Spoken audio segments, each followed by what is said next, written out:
Part 1. You will hear a woman talking on the telephone to a man about a car he is selling. First, you have some time to look at questions 1 to 4.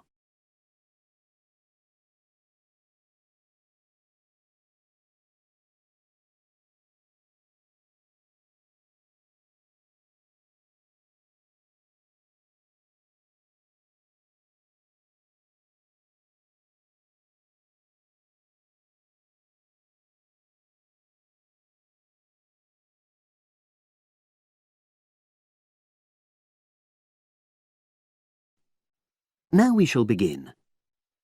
You should answer the questions as you listen, because you will not hear the recording a second time. Listen carefully and answer questions 1 to 4.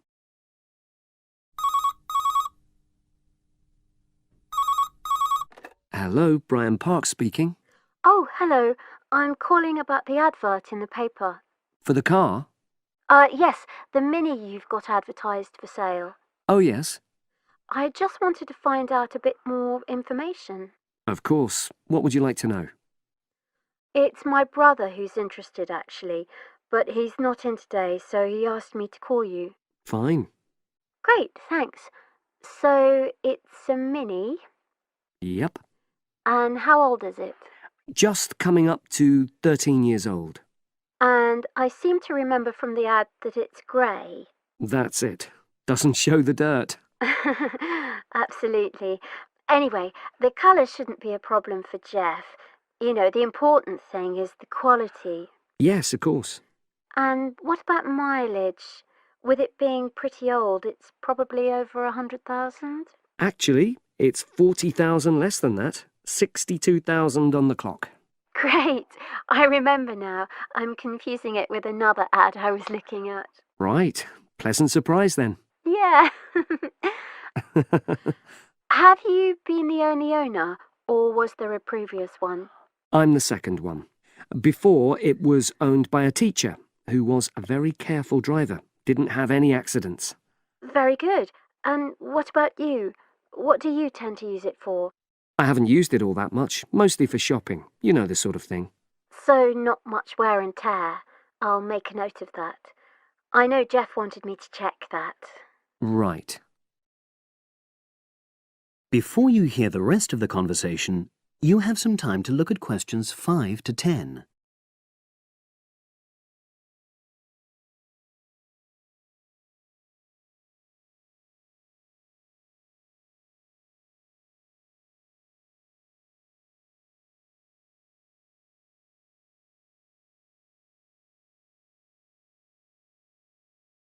Now listen and answer questions 5 to 10. Now, about the price, I see you've got it down as £1,250. I'm not sure Jeff will be able to come up with that amount. In the ad, I did say 1,250 or nearest offer.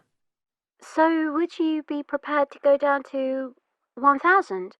That's really too low, I'm afraid. 1,100? I might be able to go to that. OK, I'll make a note of that. What about tax? Is it due soon? Got another 5 months before it's due. Oh, that's a real plus, yes. I'll make a note of that. OK. Now, you say it's in good condition. For its age, I'd say yes, definitely. It's just been serviced and there were no major problems. Major. I'd be able to show you the service report. The only thing is, you'd have to get a new tyre in the near future. Though it's still okay, you know. It's certainly absolutely safe at the moment. OK, fair enough. Yes, I understand. And the garage also mentioned that one headlight could probably do with replacing. They think there's a fault there, you know, intermittent. Well, we'd obviously look at all the documents, but that sounds very straightforward. Of course. I've got all the service documents up to date and you can look at those. Well, it all sounds pretty good, and I know my brother will be interested, so would it be possible for him to see the car? He's back from his trip tomorrow and away tonight, so how about tomorrow? Tomorrow? Wednesday? I'm afraid that's not possible. I'm out pretty much all day. Well, Thursday then? That'd be fine, yeah. In the morning? Yes, that'd suit me perfectly. Great. Now, you'll need my address. Oh, yes, of course. What is it? It's number 238, 238? London Road. Oh, that's easy enough. Yes, very straightforward. So I'll pass on these notes to Jeff, and he'll see you in a couple. That is the end of part 1. You now have half a minute to check your answers.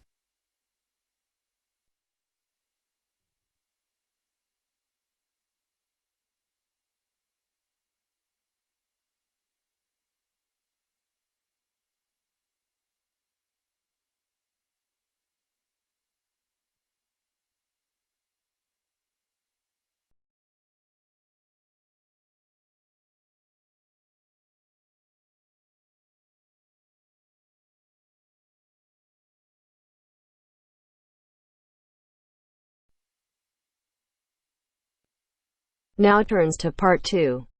Part 2. You'll hear a tutor and 2 students discussing modern European writers. First, you have some time to look at questions 11 to 16.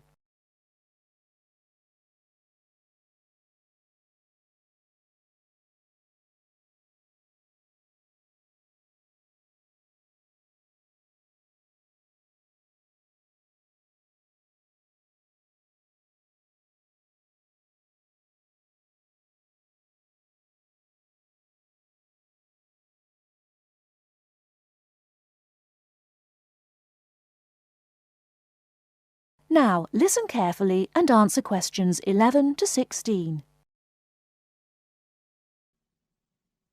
Okay, so to continue our look at modern European writers who have focused on the future in their work, today we're talking about H.G. Wells.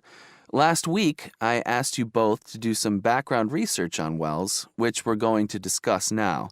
Gitanjali, tell us about H.G. Wells. Right. So, H.G. Wells was a hugely successful British science fiction writer, writing at the end of the 19th and the start of the 20th century, and much of his work focused on predicting the future. Jason, do you think Wells was just using the future as a narrative device in his fiction? No. He really believed we can predict the future. In fact, he gave a speech at the Royal Institution in London in 1902 called The Discovery of the Future. And the point he was making was that by looking at what you know about the present and about science, it's quite possible to predict the future. Indeed. Gitanjali, do you think Wells was always optimistic in his predictions? Not at all. In fact, he varied in his predictions from being extremely pessimistic about the future to being optimistic. Interestingly, one theory I read links the attitude in Wells's work to his own health. When he was writing The Time Machine, which was published in 1895, he'd just been diagnosed with an incurable fatal disease. Not surprisingly, the book is very pessimistic, being about a dystopia in the future, a long time in the future, the year 802-701 in fact, where there are 2 races on Earth, the Morlocks and the Eloi, and the Morlocks actually eat the Eloi. I thought it was interesting, though, that it was H.G. Wells who actually came up with the phrase time machine. So despite being pessimistic, the work has had a lasting effect on our culture. Right. After The Time Machine, though, H.G. Wells didn't die, of course, and his recovery might be why he began to be a bit more optimistic about the future. So that brings us to his first utopia, Anticipations. Jason, tell us about that. Well, Anticipations, or to give it its full title, Anticipations of the Reaction of the Mechanical and Scientific Progress upon Human Life and Scientific Thought, was published in 1901 and was set in the New Republic of the year 2000. Some of the things Wells predicts are fairly close to our reality today, including 24-hour news, global telecommunications, and even a European Union. We'll come back to the accuracy of Wells's predictions a little later. Gitanjali, how was Wells's work received at the time? Well, although Wells was extremely successful, not everyone respected his work or his predictions. Another well-known science fiction writer, Jules Verne, viciously attacked him for works such as The First Man in the Moon, which Verne argued weren't rooted in scientific fact at all. That's right. Now, Wells wrote a number of other utopian visions of the future. Jason? Yes, in A Modern Utopia, published in 1905, his vision was of a world where there's no private property, where everyone has access to wonderful healthcare, and interestingly, where everyone's personal information is stored on cards in a central database outside Paris. Apart from the healthcare, I'm not sure everyone today would see that as a positive view of the future. Neither am I. And, on a similar note, Wells strongly believed in population control and in The Shape of Things to Come, which was published in 1933, he sees and supports a world where the population is kept at 2 billion. Once again, I'm not sure most people today would necessarily see that as a good thing. Before you hear the rest of the talk, you have some time to look at questions 17 to 20.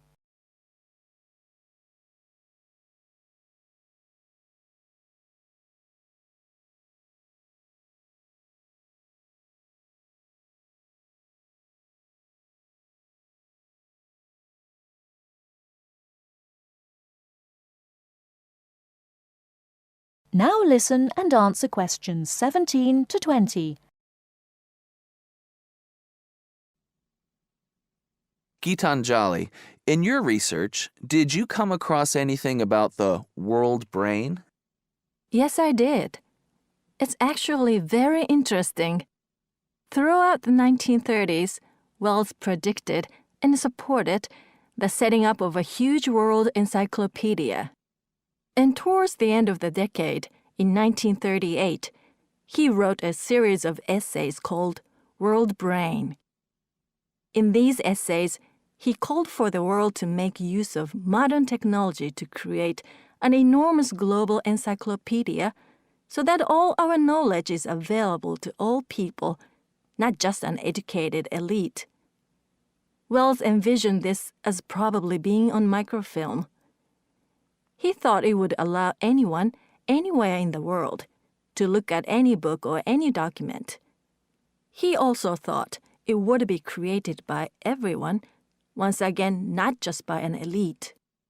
Yes, and as you can imagine, many people today say that the internet has basically fulfilled his prediction.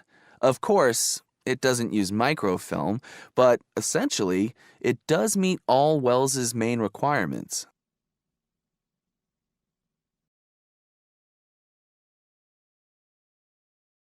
That is the end of part 2. You now have half a minute to check your answers.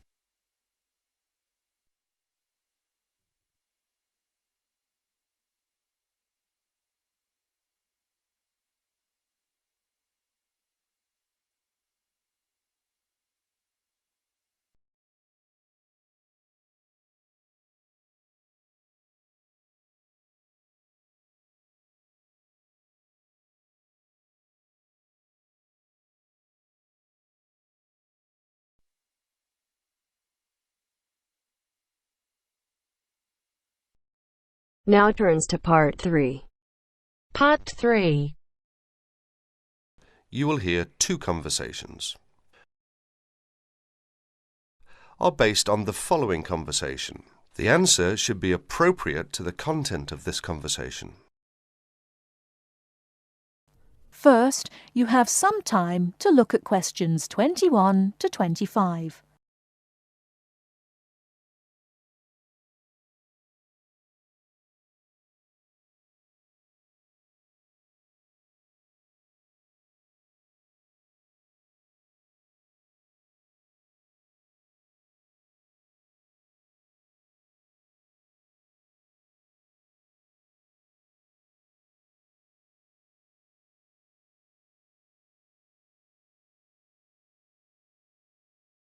Now listen carefully and answer questions 21 to 25. Oh, hi Dave. Long time no see. Hi, Maria. I just settled down. I thought I'd drop by. Come on in, take a seat. Would you like anything to drink? I have Sprite and orange juice. Sprite would be fine. Oh, so how have you been? Oh, not bad. And you? Oh, I'm doing okay, but school has been really busy these days, and I haven't had time to relax. By the way, what's your major? Hotel management. Well, what do you want to do once you graduate? I haven't decided for sure, but I think I'd like to work for a hotel or travel agency in this area. How about you? Well, when I first started college, I wanted to major in French, but I realised I might have a hard time finding a job using the language, so I changed my major to computer science. With the right skills, landing a job in the computer industry shouldn't be too difficult. So, do you have a part-time job to support yourself through school? Well, fortunately for me, I received a 4-year academic scholarship that pays for all of my tuition and books. Wow, that's great. Yeah, how about you? Are you working your way through school? Yeah, I work 3 times a week at a restaurant near campus. Oh, what do you do there? I'm a cook. How do you like your job? It's okay. The other workers are friendly and the pay isn't bad. Before you hear the rest of the talk, you have some time to look at questions 26 to 30.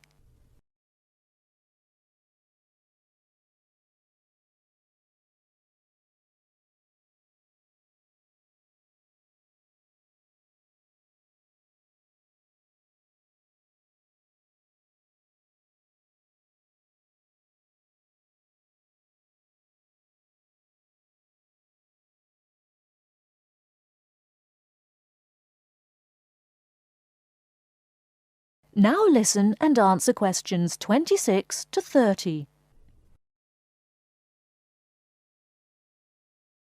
Several days later, Dave and Maria met on campus. So what do you want to do tomorrow? Well, let's look at this city guide here. Here's something interesting. Why don't we first visit the art museum in the morning? OK, I like that idea. And where do you want to have lunch? How about going to an Indian restaurant? The guide recommends one downtown, a few blocks from the museum. Now that sounds great. After that, what do you think about visiting the zoo? Well, it says here that there are some very unique animals not found anywhere else. Well, to tell the truth, I'm not really interested in going there. Yeah, why don't we go shopping instead? There are supposed to be some really nice places to pick up souvenirs. No, I don't think that's a good idea. We only have a few traveller's checks left, and I only have $50 left in cash. No problem. We can use your credit card to pay for my clothes. Oh no, I remember the last time you used my credit card for your purchases. Oh well, let's take the subway down to the seashore and walk along the beach. Now that sounds like a wonderful plan. That is the end of part 3. You now have half a minute to check your answers.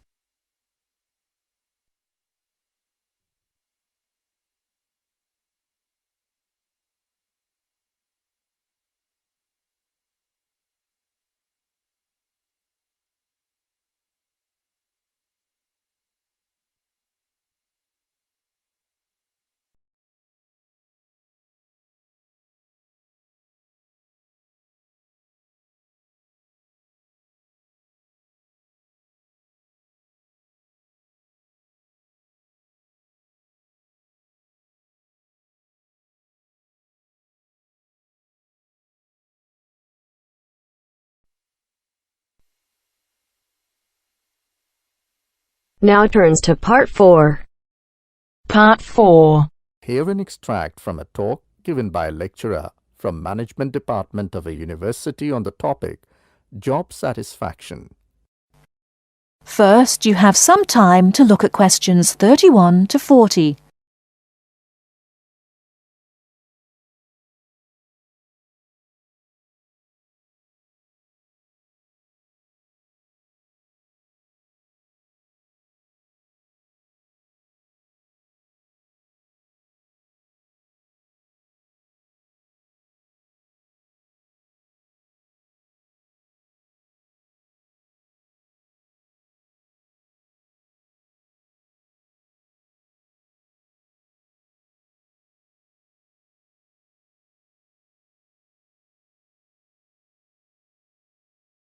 Now listen carefully and answer questions 31 to 40. Job satisfaction is how happy an individual is with his or her job. Scholars and human resource professionals generally make a distinction between affective job satisfaction and cognitive job satisfaction. Affective job satisfaction is the overall extent of pleasurable emotional feelings individuals have about their jobs and is different from cognitive job satisfaction, which is the extent of individual satisfaction with particular facets of their jobs such as pay, pension, arrangements, working hours, and numerous other aspects of their jobs. At its most general level of conceptualization, job satisfaction is simply how content an individual is with his or her job. Affective job satisfaction is usually defined as a one-dimensional, subjective construct representing an overall emotional feeling individuals have about their job as a whole. Hence, affective job satisfaction for individuals reflects the degree of pleasure or happiness their job in general induces. Cognitive job satisfaction is usually defined as being a more objective and logical evaluation of various facets of a job. As such, cognitive job satisfaction can be one-dimensional if it comprises evaluation of just one aspect of a job, such as pay or maternity leave, or multidimensional if two or more facets of a job are simultaneously evaluated. Environmental factors. One of the most significant aspects of an individual's work in a modern organization concerns the management of communication demands that he or she encounters on the job. Demands can be characterized as a communication load. Individuals in an organization can experience communication overload and communication underload, which can affect their level of job satisfaction. Communication overload can occur when an individual receives loads of message in a short period of time, which can result in unprocessed information, or when an individual faces more complex messages that are more difficult to process. Due to this process, given an individual's style of work and motivation to complete a task, when more inputs exist than outputs, the individual perceives a condition of overload which can be positively or negatively related to job satisfaction. In comparison, communication underload can occur when messages or inputs are sent below the individual's ability to process them. According to the ideas of communication overload and underload, if an individual does not receive enough input on the job or is unsuccessful in processing these inputs, the individual is more likely to become dissatisfied, aggravated, and unhappy with their work that leads to a low level of job satisfaction. Superior subordinate communication. Superior subordinate communication is an important influence on job satisfaction in the workplace. The way in which subordinates perceive a superior's behavior can positively or negatively influence job satisfaction. Communication behavior such as facial expression, eye contact, vocal expression, and body movement is crucial to the superior-subordinate relationship. Nonverbal messages play a central role in interpersonal interactions with respect to impression formation, deception, attraction, social influence, and emotional bonding. Individuals who dislike and think negatively about their supervisor are less willing to communicate or have motivation to work, whereas individuals who like and think positively of their supervisor are more likely to communicate and are satisfied with their job and work environment. A supervisor who uses nonverbal immediacy, friendliness, and open communication lines is more likely to receive positive feedback and high job satisfaction from a subordinate. Strategic employee recognition. Employee recognition is not only about gifts and points. It's about changing the corporate culture in order to meet goals and initiatives, and most importantly, to connect employees to the company's core values and beliefs. Strategic employee recognition is seen as the most important program, not only to improve employee retention and motivation, but also to positively influence the financial situation. The vast majority of companies want to be innovative, coming up with new products, business models, and better ways of doing things. However, innovation is not so easy to achieve. A CEO cannot just order it and so it will be achieved. You have to carefully manage an organization so that over time innovations will emerge. Individual factors. Mood and emotions form the effective element of job satisfaction. Moods tend to be long-lasting, but often weaker states of uncertain origins, while emotions are often more intense, short-lived, and have a clear object or cause. Positive and negative emotions were also found to be significantly related to overall job satisfaction.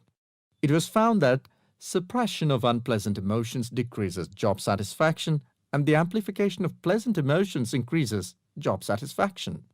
There are two personality factors related to job satisfaction: alienation and locus of control. Employees who have an internal locus of control and feel less alienated are more likely to experience job satisfaction, job involvement, and organizational commitment. The characteristics like high self-esteem, self-efficacy, and low neuroticism are also related to job satisfaction.